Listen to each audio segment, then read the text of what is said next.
बिस्मिल्लाहिर्रहमानिर्रहीम अस्सलाम वालेकुम। अजकल शतूत का मौसम है तो असी शतूत के शरबत की रेसिपी तुहाडे वास्ते लैके आए हैं। शतूत के फायदे बहुत है।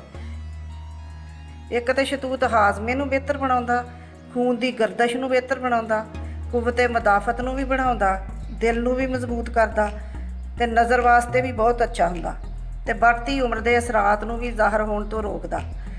इहदे वास्ते जिहड़ियां चीज़ां सानूं चाहीदियां, शतूत असी लै लिया 1 पाव, चीनी 5 टेबल स्पून, नमक 2 चुटकी, पानी 1 गिलास, बर्फ़ के क्यूब 4। हुण असी इहनूं बनाउने हैं।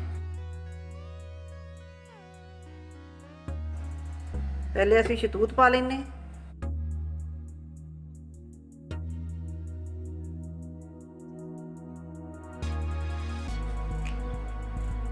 पानी पा लेना। हुण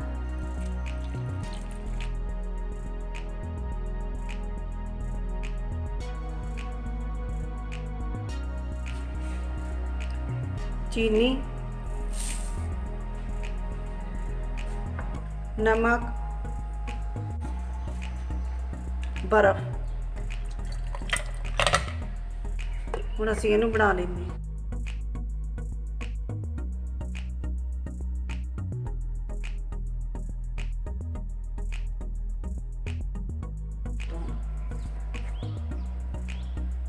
शतूत का शरबत साडा बन गया।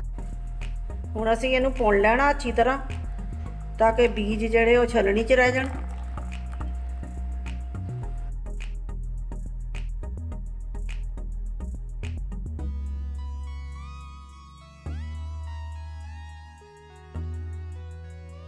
शतूत का बड़ा ही मज़ेदार शरबत साडा तैयार हो गया ते उम्मीद है तुहानूं पसंद आएगा।